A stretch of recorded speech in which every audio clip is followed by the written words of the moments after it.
Okay, welcome everyone to the Judicial Committee hearing this Tuesday morning, January 31, here in conference room 016.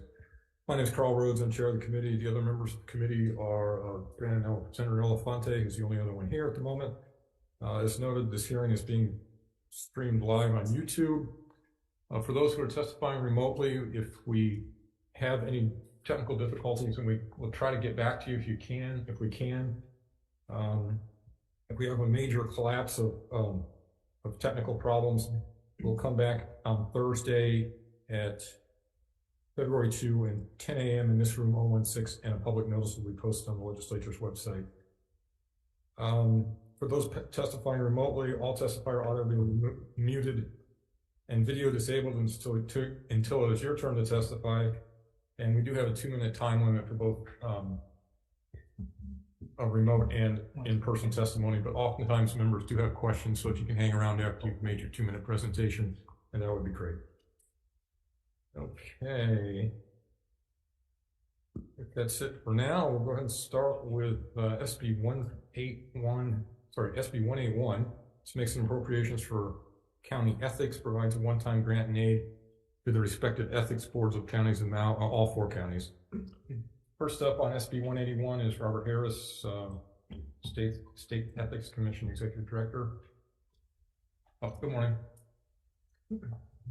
Good morning, Chair. My name is Robert Harris. I'm testifying on behalf of the Hawaii State Ethics Commission, and thank you for the opportunity to present today. Just briefly, as noted in our testimony, the ethics boards, particularly on Kauai, Maui, and Hawaii Island, operate with little or no funding. Staff support appears to be limited to a secretary and an attorney who is assigned from the county corporation council, and typically they are assigned specifically for the meeting.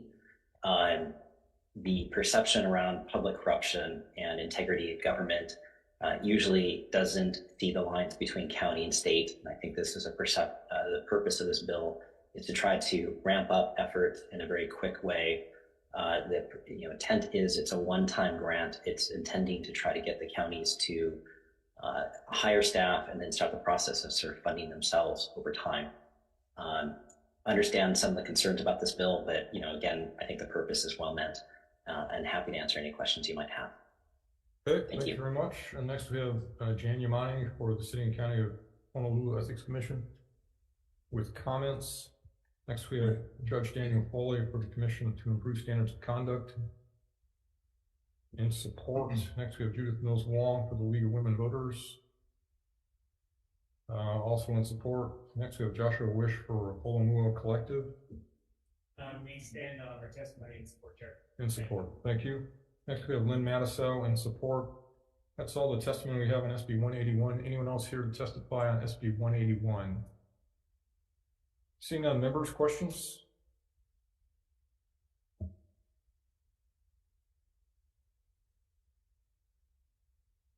I guess for Mr. Harris, still there?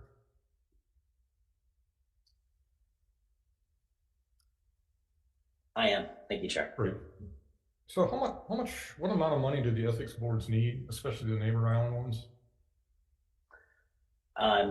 Again, I'm roughly ballparking, but presuming they were trying to hire an executive director and maybe a support staff, I was estimating $200,000 as a one-time startup amount. So that's how you expect the money to be spent, would be to hire personnel primarily? Correct. I think that's the principal lack that we have identified. And what would the duties and responsibilities of the new employees be? So currently, I think looking at what they're unable to provide would be training to county employees, provide advice sort of on a near-term quick basis. Essentially, I think the way we've observed them operating is it's a monthly meeting, and essentially that's it. There's really not a lot of ability to provide other support beyond that. And so trying to be more responsive to county issues as they crop up. Okay, all right, thank you. Members, any other questions on 181? Okay, if not, thank you all. Thank you, Mr. Harris, for being there. We'll move on to SB 221, making an appropriation to the Department of the Prosecuting Attorney of the City and County of Honolulu for the Victim Witness Assistance Program. First up, we have Julia Bato, Administrator for the Attorney General. Oh, you're here. Okay. Good morning. Good morning. Roads Committee members, Julie Vato, Department of the Attorney General, Crime Prevention Justice Assistance Administrator. My division administers the Victim Witness Assistance Program, the state funding that comes through, as well as some other federal resources that benefit victim services. The department stands on its testimony in support of this funding bill for the Honolulu Prosecutor's Office. Would you mind just pulling the mic a little closer to you? I can hear, but I'm not sure anybody else can. Just pull it. It's like, It's not, there you go. it's not drilled in. Thanks. So we do stand in support of this bill. They do provide invaluable services to victims of crime. As you know, the City and County of Honolulu and the Prosecutor's Office is the largest prosecutor's office among the 4 counties. The monies that we do manage benefit all 4 counties.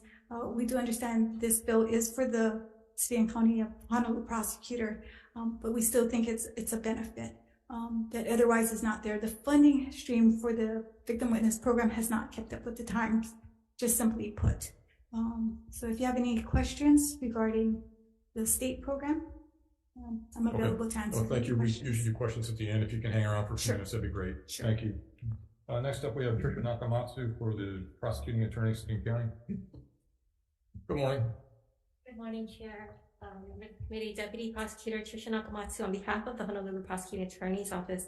We are in strong support of the bill. Thank you, Chair, for hearing it.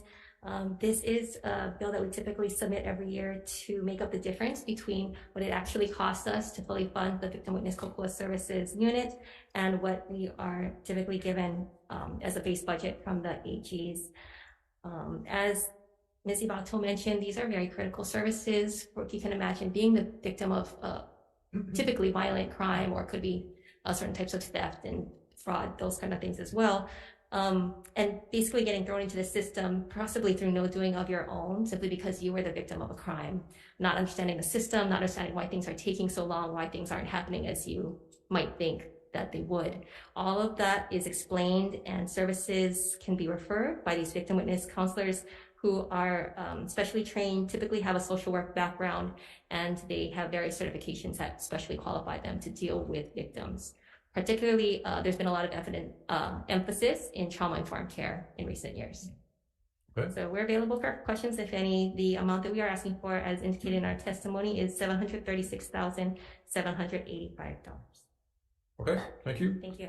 Next is Ellen Bartolome for County of Hawai'i, Prosecuting Attorney in support. Dara Carlin, Individual in support. That's all that's all the testifiers we have signed up for SB 221. Anyone else here to testify on SB 221? If not, members, questions? Senator Elefante. Thank you, Mr. Chair. I have a question for Administrator Ibato. Excuse me.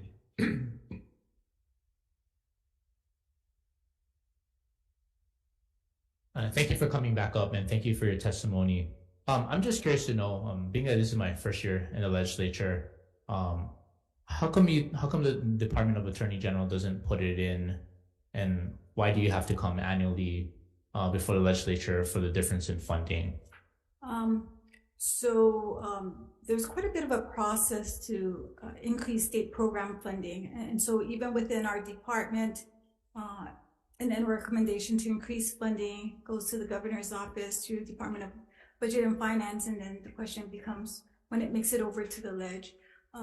So we've been as consistent as we can in requesting the monies. At the end of the day, the decision makers as to why they don't fund it is a little concerning for me too, because I'm not really clear as to why. If at the end of the day, it's a matter of there's just no monies. But it is an invaluable service that, I can't deny. So the process requires a lot of different, I think, stakeholders to make a decision. I don't think it's one entity that makes a decision. And so at the end of the day, these programs do ebb and flow depending on the state resources. Okay. So in 2022, it was zeroed out. Okay, and that was my next question. So you've been the administrator for several years on this, because when I was at the county, I believe that the city and county of Honolulu had to fund this because it was zero out. Is this the same program? This is the same program. Okay, Yeah. thank you. And just to let you know, to my knowledge, there's a request that we're trying to get into the governor's message to include funding for the victim witness assistance program statewide, as well as for the career criminal prosecution program, which is coming up on the next bill. Okay, thank you, Administrator Ribato. Thank you, Mr. Chairman. Thank you. Ms. Nakamatsu, can you come back up? So this is sort of along the same line of questioning, but is there do you know what the reason is that this is only a year-by-year thing instead of a biennial request? I don't know. It's just, honestly, it's been that way as long as I've been there, which is approximately 13 years. And it's been every single year we have to come back for the difference just because it's not fully funded. Okay, yeah, that's been my experience about over the same time frame, and just wasn't quite sure. So last year you guys requested 371, 722. So this is like almost roughly twice as much, maybe exactly twice as much. Yes, sorry, I don't know the full picture. I was supposed to get those numbers as far as the other funding that we're receiving. As Ms. Abato indicated, there's an ebb and flow as to the funding that we receive from other sources, whether it's federal, city. So those are the two main. Really, question was, there's, I think in your testimony you say that the funding levels have stayed more or less constant, but your expenses have increased. So you think the 736,000 figure is enough to do what you need to do this year? Yes. Okay. It would. Okay. And then what? Okay, so I think maybe Senator Elefante already sort of answered this question peripherally. If we don't fund it, then what happens? The county picks it up, or the county might pick it up? Is that kind of the way it goes? We do what we can to retain the warm bodies and maintain our current level of service, and just scrape and okay. dig where we have to, I guess. Okay. Okay, thanks. Members, other questions? Okay, thank you. If not, we'll go ahead and move on to SB 222, making appropriation Department of the Prosecuting Attorney of the City and County for the Career Criminal Prosecution Unit. First up on this is Julia Abato, Administrator for the Attorney General. Good morning again. Good morning. Thank you for the opportunity. The department does stand in support of this bill, very similar to the prior bill that you heard. Very similar. The funding has not kept up with the times. We've charted it out for you in our testimony that since 1995, the amount of monies that have been appropriated to support the career criminal prosecution program really hasn't even done a steady rise. It pretty much plateaued and it decreases. And then again, for many different reasons.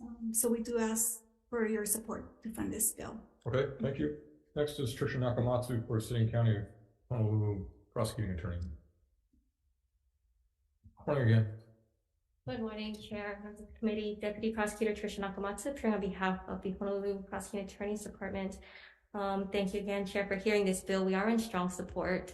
As you know, the Career Criminal Prosecution Unit was legislatively created to address a very small subset of offenders who make up a large portion of the crime that's committed on Oahu, in our case.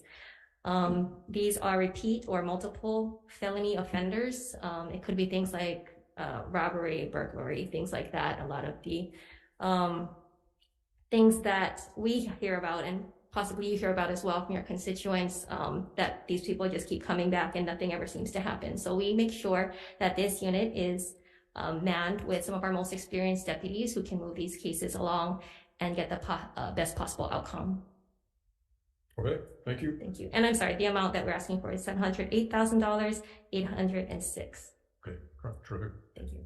Next is Ellen Bartolome, County of Hawai'i, Office of the Prosecuting Attorney, in support. Tina Yamaki, Retail Merchants of Hawaii, in person in support.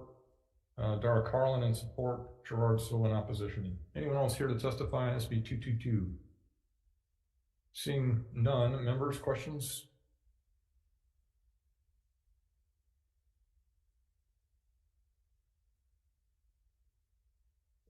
I don't have any either. Let's go ahead and move on to SB 485. This establishes an additional district court judgeship in the First Circuit. First up for 485 is Chief Judge Melanie May or Deputy Chief Court Administrator Costa.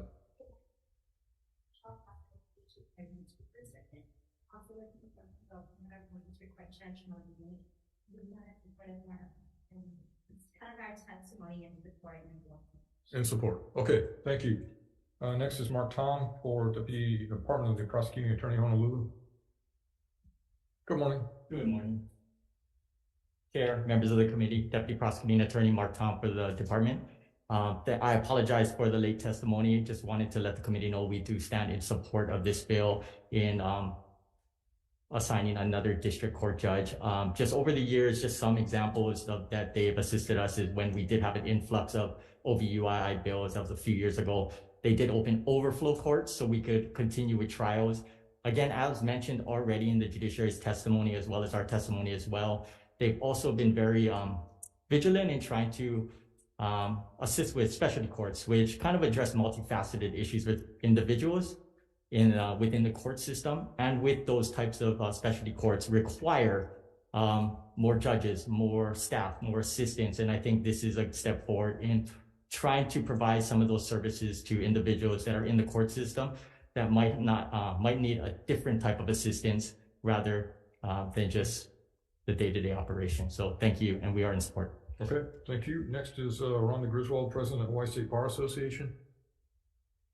In support. Dar Carlin in support. Anyone else wishing to testify in SB 485? Seeing none, members' questions? Senator Elefante. Yes, Chair. Just a question for Chief Judge May or Deputy Chief Court Administrator Acosta.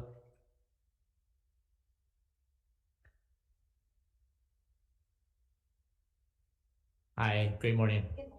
To help me and the public, if you could just educate us on what the First Circuit covers. The First Circuit covers pretty much the city and county of Honolulu. Okay, great. Thank you. Thank you, Chair. Thank you. You can stay there a second if you don't mind. So testimony is that there are 16 district court courtrooms. Correct. But that currently you only have 14 judges. Correct. What do you use? Is the other two courtrooms covered by per diems, or are they ones that just sit empty from sort of riding the circuit or whatever? If I may, Chair, ask Deputy. Sure. Come on up, please, Judge.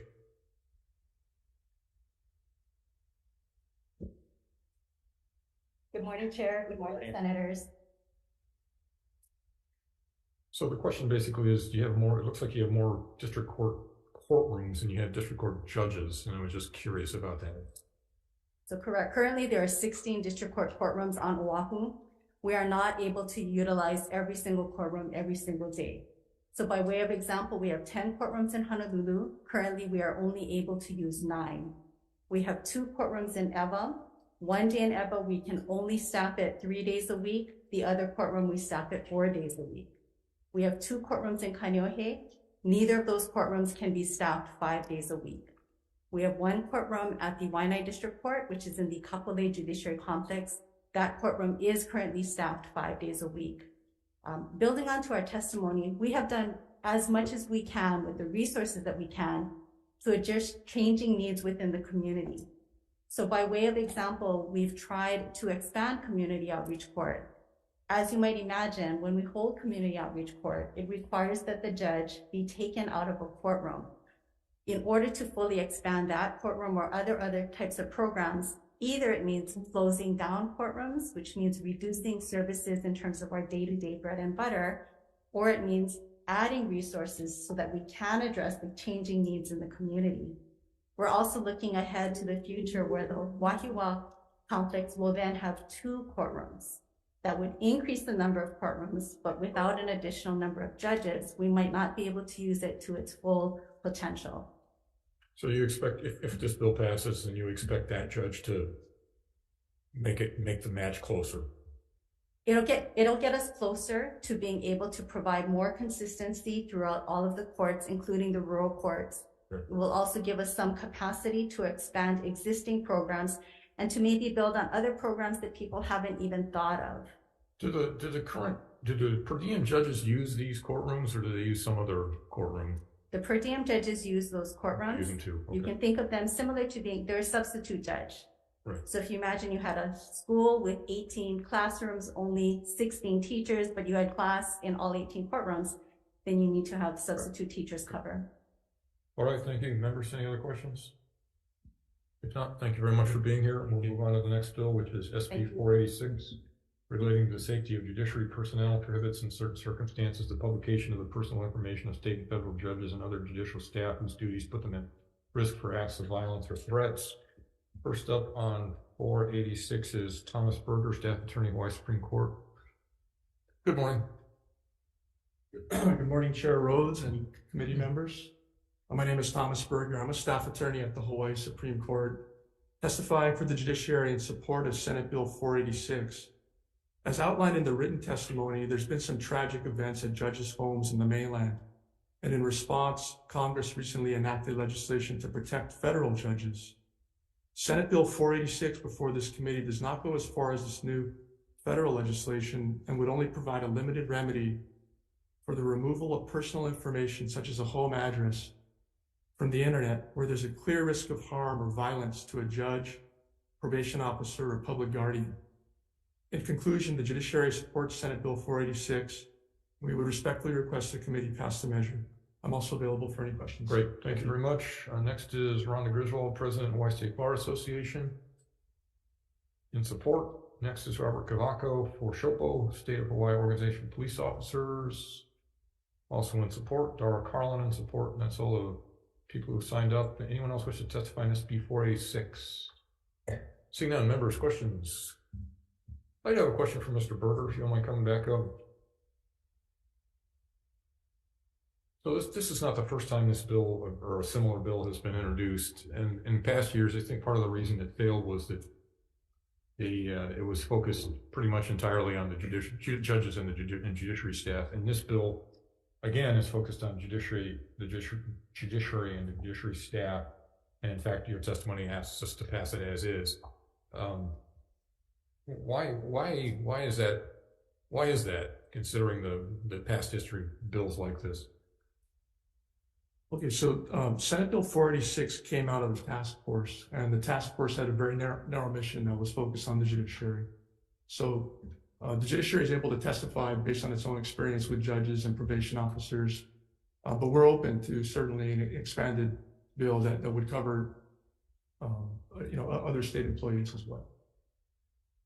Yeah, except that the title was relating to the safety of judiciary personnel. So, okay, all right. So, but basically, you're saying it was from a task force. That's what the task force was mandated to do, and so that's what you came up with. Yes, Chair. Okay, thank you. Members, other questions? Thank you very much. We'll go ahead and move on to SB 467, proposing an amendment to Article 2 of the Constitution to allow the legislature to enact laws establishing limitations on monies expended by any independent expenditure committee to influence the outcome of state elections. First up on 467 is Gary Cam, Campaign Spending Commission. Comments. My list says support. You not support it? It's just comments. Yeah, we just have the comment. Just comments. Okay. John Bickel, American for Democratic Action. In support, Lynn Mattisell in support, Gerard Silva in opposition. Is anyone else here to testify in SB 467? Seeing none, members, questions? I have a question for Mr. Cam, if you don't mind coming up.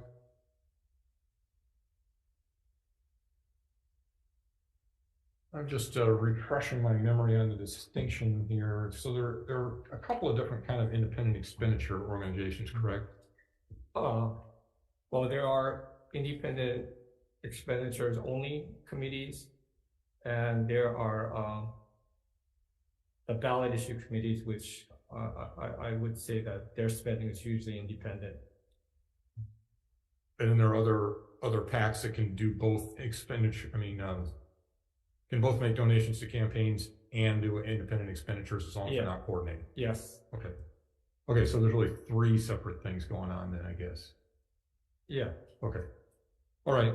Let's see. I have another question about that thing. Chair, may I ask a question? Yeah, go ahead. Senator So, Intruder. So it surprised me that Attorney General did not weigh in, but this is also a provision to counter Citizens United regarding state elections. Yeah. Do you see any conflict with the federal constitution? Because Citizens United is still out there. In my personal opinion, No. In your opinion, as well, I think that kind of a question should be directed to For the AG. AGs. okay, and they have not weighed in. Okay, thank you. Other questions, members? No. Okay, thanks very much, Mr. Kim. All right, that brings us to the end of our agenda. Normally, I would just go straight to a vote if it's okay with everybody. I did have a question for Senator Buenaventura on 467. Are you okay? Yes, I'm okay with I'm okay with any amendment. Okay. If you're willing to pass it. All right, I'm just going to limit it to the so-called super PACs, the ones that are just unlimited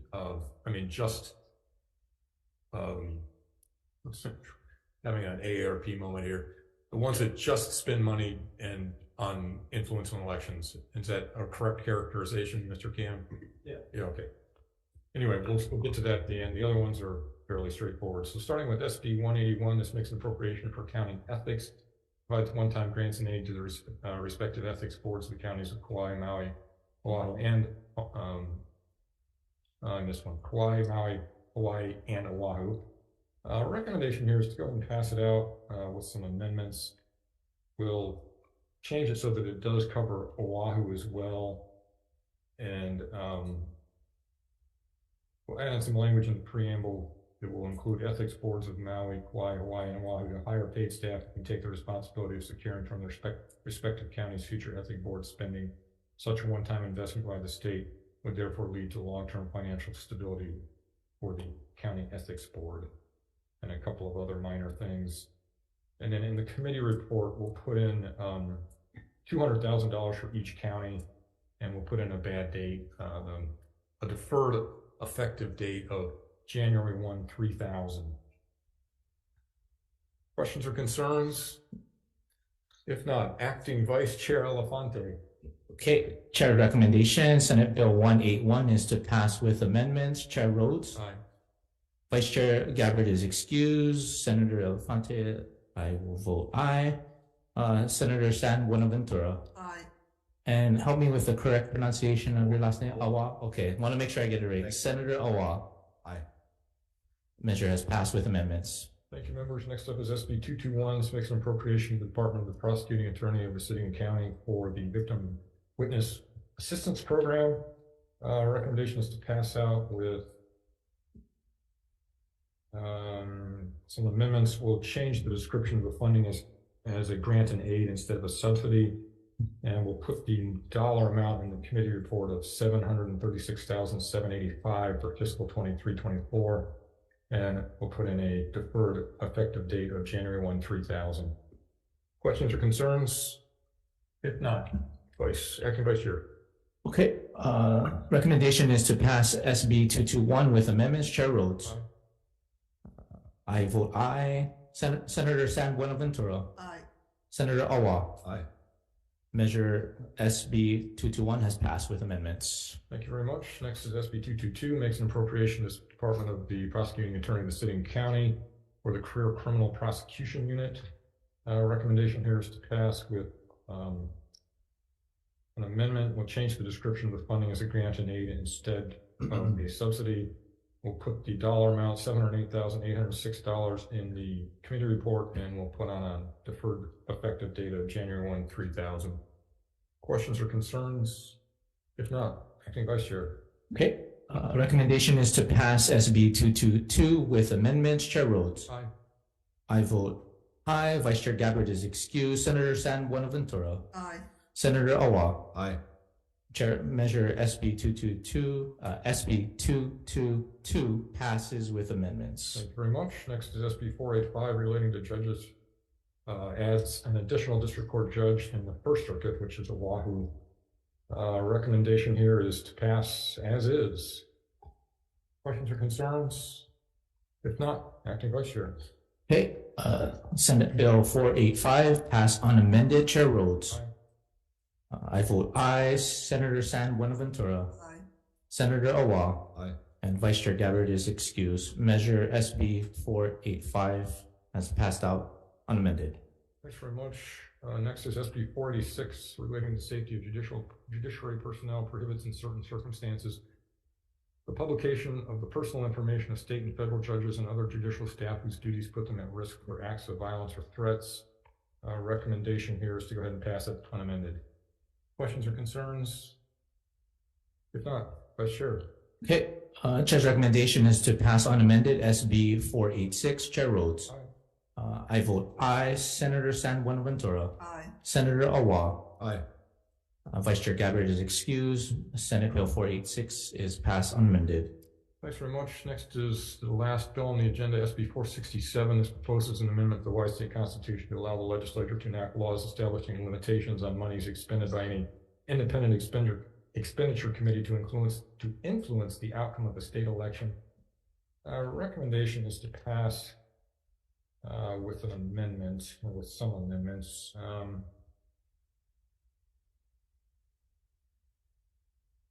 Okay, so we'll amend the new section to be added to Title II of the state constitution so that this measure applies specifically to those non-candidate committees which do not have contribution and expenditure limits, commonly known as super PACs, and instead of applying it to all non-candidate committees. And let's see.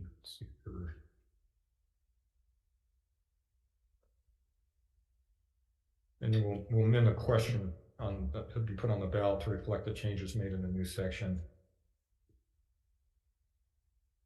And the ballot question will be, shall the Hawaii State Constitution be amended to allow the legislature to enact laws establishing limitations on monies expended by any non-candidate committee making only independent contributions to influence the outcome of a state election. That's right. Sorry.